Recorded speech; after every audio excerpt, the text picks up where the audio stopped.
بالله من الشيطان الرجيم. بسم الله الرحمن الرحيم. الحمد لله رب العالمين الرحمن الرحيم مالك يوم الدين إياك نعبد وإياك نستعين اهدنا الصراط المستقيم صراط الذين أنعمت عليهم غير المغضوب عليهم ولا الضالين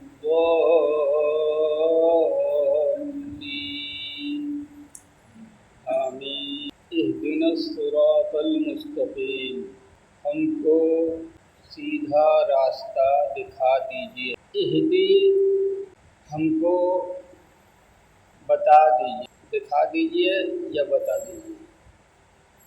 نا ہم کو، اہدنا ہم کو بتا دیجیے. صراط راستہ، مستقیم سیدھا، ہم کو سیدھا راستہ دکھا دیجیے.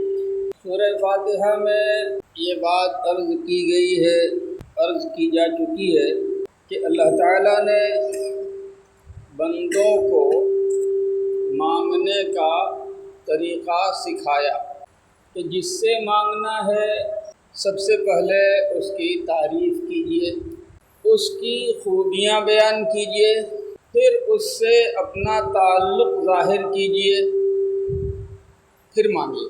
الحمدللہ رب العالمین الرحمن الرحیم مالک یوم الدین، یہاں تک اللہ کی تعریف. ایاک نعبد و ایاک نستعین، اللہ سے اپنے تعلق کو ظاہر کرنا. اہدنا الصراط المستقیم، اب مانگنا کیا ہے؟ یوں تو سب کچھ اللہ سے مانگو، اسی کا دیا ہوا ہے، لیکن یہاں پر جو بات کہی گئی ہے وہ یہ ہے کہ اللہ تعالیٰ سے سیدھے راستے کی ہدایت مانگیے. ہدایت کیا ہے؟ ہدایت ہے دونوں معنی میں. کسی نے پوچھا کہ مجھے نیا ٹولہ جانا ہے تو اس کو بتا دیا ایسے جاؤ، پھر ایسے چلے جاؤ، پھر جو ہے سیدھے دکھن چلے جانا، اور راستہ جہاں سے پچھم گیا ہو اس راستے سے سیدھے پچھم چلے جانا، تم پہنچ جاؤ. راستہ بتا دینا، راستہ دکھا دینا. اور انبیاء کرام علیہ السلام کو جو اللہ رب العزت نے ذمہ داری دی ہے وہ بندوں کو راستہ دکھانے کی ذمہ داری دی ہے، راستے پہ لا کے کھڑا کر دینے کی ذمہ داری نہیں دی.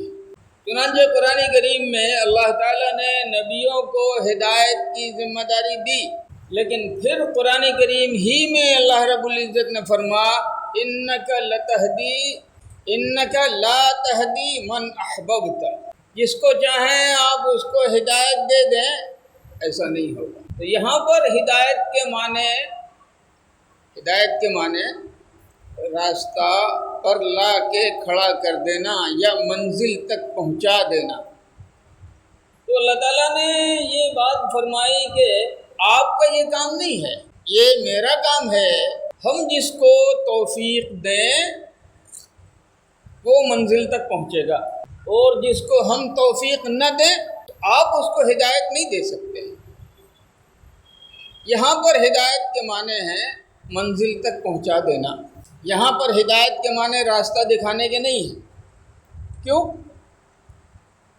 کہ یہ بات اللہ تعالیٰ نے نبی اکرم صلی اللہ علیہ وسلم سے فرمائی ہے، اور مفسرین نے لکھا ہے کہ ابو طالب کے بارے میں فرمائی ہے، جو آپ کے چچا تھے اور آپ کو پالنے والے تھے، محبت کرنے والے تھے.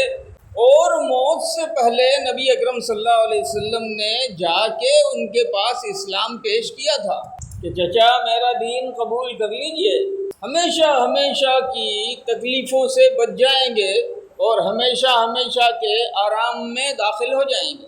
یہاں تک فرمایا تھا کہ آپ میرے کان ہی میں کہہ دیجئے، لیکن ابو طالب نے کہا اعلیٰ دین عبد المطلب، میں اپنے باپ دادا کے دین پر، ان کے دھرم پہ مروں گا یا مر رہا ہوں۔ تو آپ صلی اللہ علیہ وسلم نے ہدایت تو دی، تو یہاں پر ہدایت راستہ دکھانے کے معنی میں نہیں ہے۔ قرآن کریم میں دوسری جگہ جو بات فرمائی ہے وہ ہدایت راستہ دکھانے کے معنی میں، جیسے قرآن کریم میں اللہ نے فرمایا اما سمود فہدیناہم فاستحبوا العمی علی الہدی، قوم سمود کو ہم نے ہدایت دی لیکن ہدایت کے مقابلے میں انہوں نے گمراہی کو پسند کیا۔ اب یہاں پر ہدایت منزل پر پہنچنے کے معنی میں نہیں ہے، کیونکہ گھر کے دروازے پہ پہنچ کے کوئی راستہ بھولتا ہے، تو یہاں کا مطلب ہے ہدایت کا کہ راستہ دکھا دیا بس۔ اب یہ بندہ سوال کرتا ہے اپنے رب سے اہدنا، اے اللہ ہم کو بھی راستہ دکھا دیجیے، اور کس چیز کا؟ الصراط المستقیم، سیدھا راستہ دکھائیے۔ سیدھا مطلب کیا ہے؟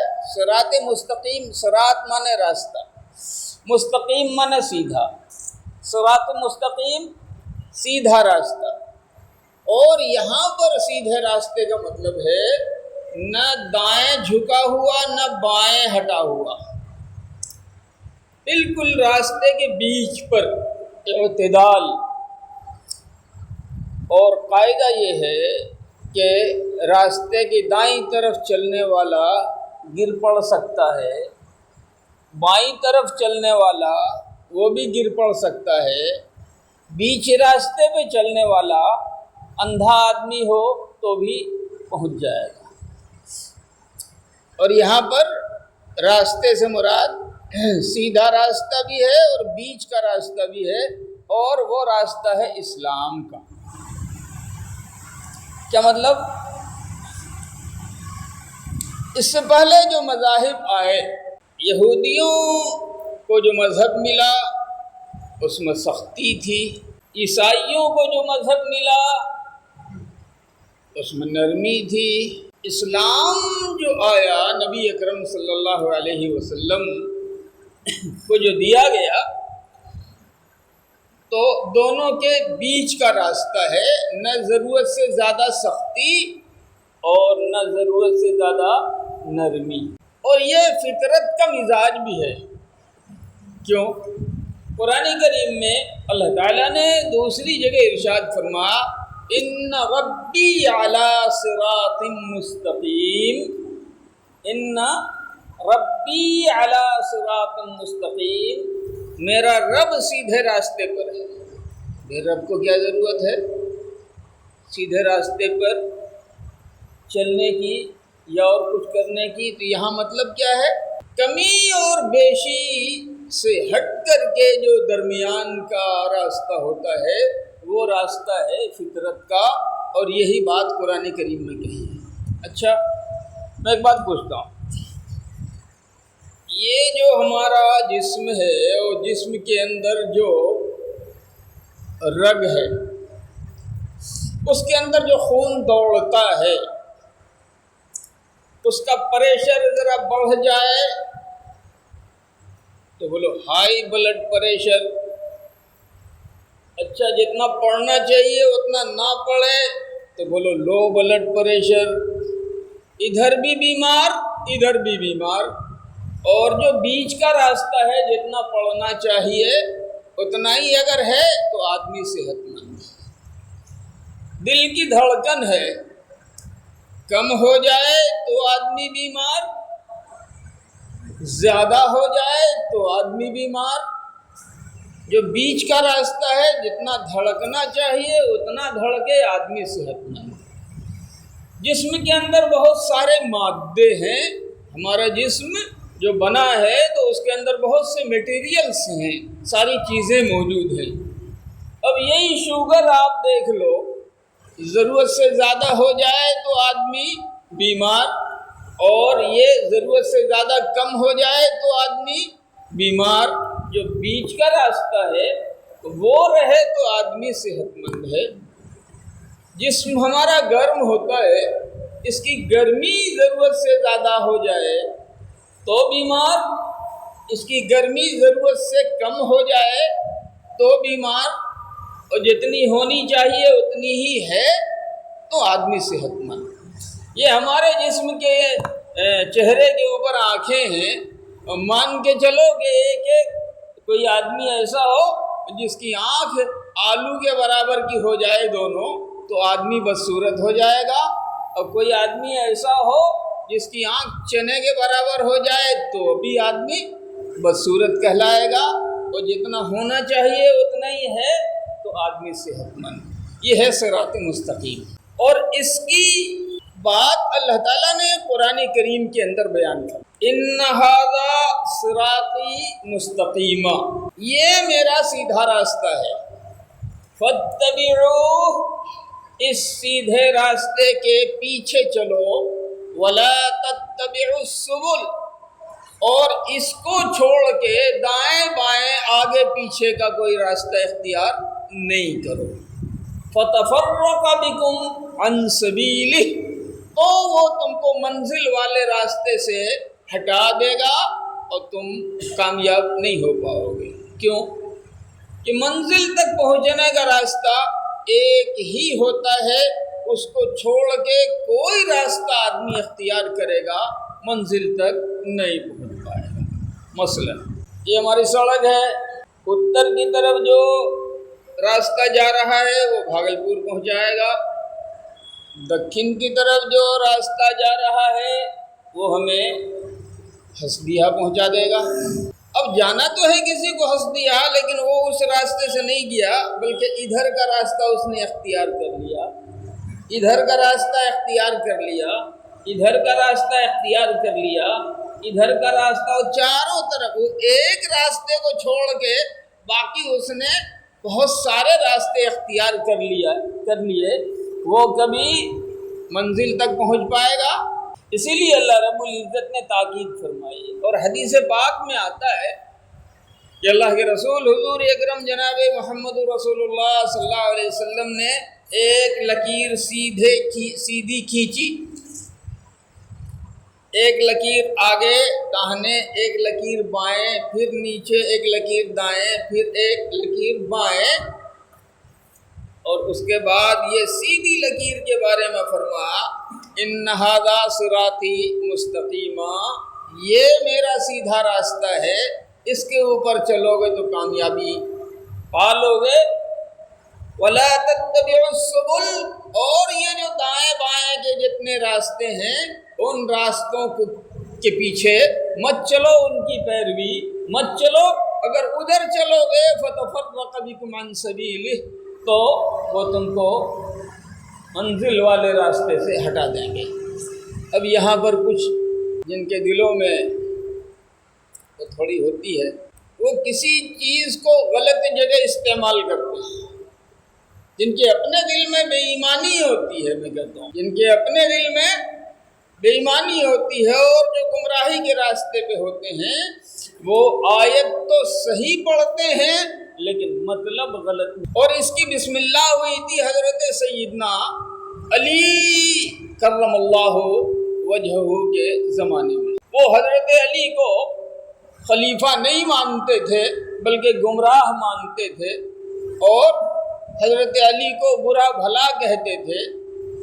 یہ وہ جماعت تھی جو شیعوں سے نکلی تھی، اور یہ وہ جماعت تھی جو یہودیوں کے نتیجے میں، ان کی محنتوں کے نتیجے میں پیدا ہوئی تھی۔ وہ قرآن کی آیت پیش کرتے تھے حضرت علی کے سامنے، ان الحکم الا للہ، ان الحکم الا للہ، اور یہ جو آیت کا ٹکڑا ہے وہ 12ویں پارے کی آیت کا ٹکڑا ہے، اور اس تقریر کا ٹکڑا ہے جو حضرت سیدنا یوسف علیہ نبینا وعلیہ الصلاۃ والسلام نے قید خانے میں لوگوں کو دعوت دیتے ہوئے کہی تھی، اور اس میں یہ فرمایا تھا ان الحکم الا للہ، امر اللہ تعبدو الا ایاہ، یہ بتوں کو پوجنا بند کرو، پوری کائنات پر حکم صرف اللہ کا چلے گا۔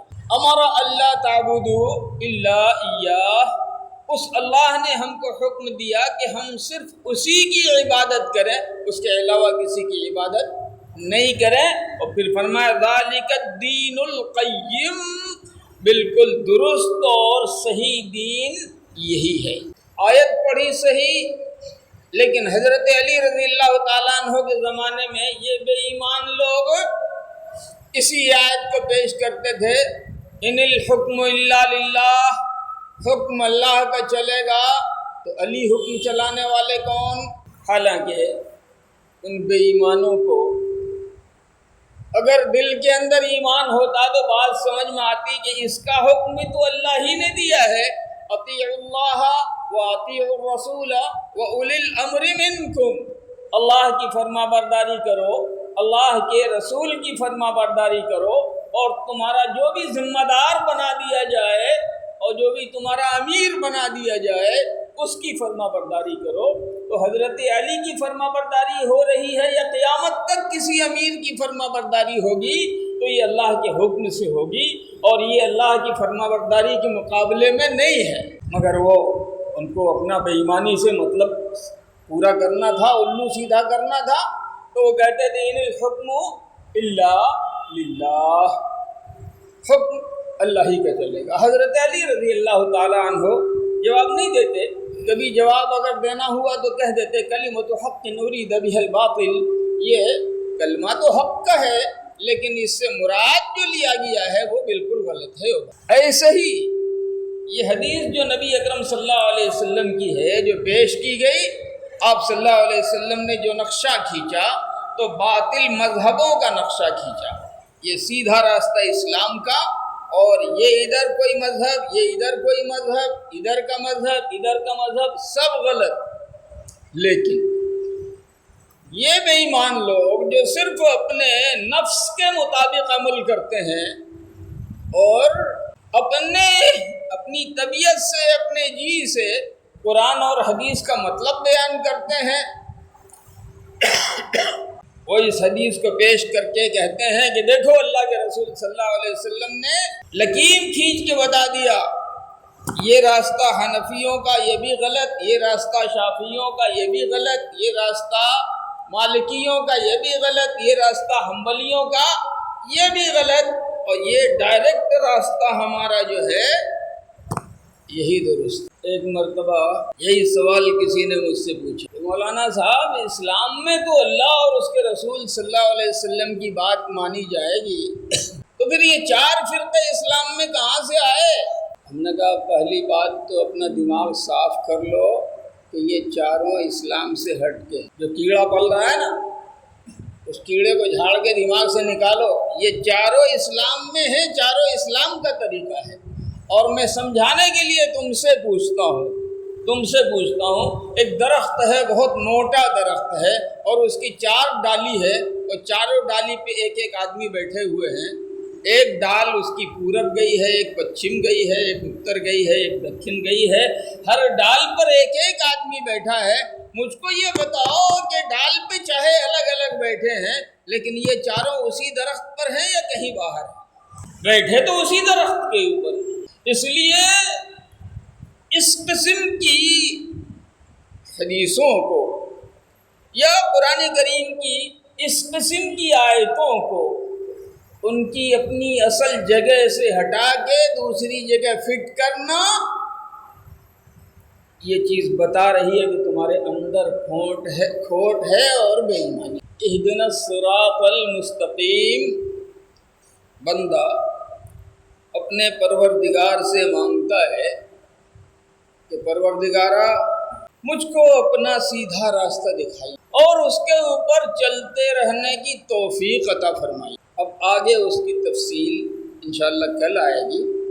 وہ سیدھا راستہ کیا خالی سیدھا راستہ نہیں، صراط الذین انعمت علیہم، جن کے اوپر آپ خوش ہوتے ہیں اور جن کے اوپر آپ مہربانی کرتے ہیں، ایسے لوگوں کو جو راستہ دکھاتے ہیں وہی راستہ ہم کو بھی دکھایا. جو راستہ آپ نے صحابہ کرام کو دکھایا، جو راستہ آپ نے تابعین کو تبع تابعین کو دکھایا، یا اس سے پہلے جو راستہ آپ نے انبیاء کرام علیہ السلام اور ان کے ماننے والوں کو دکھایا، وہی راستہ ہم کو بھی دکھایا. تو یہاں پہ ایک چیز اور ہے لیکن وقت ہو گیا انشاءاللہ.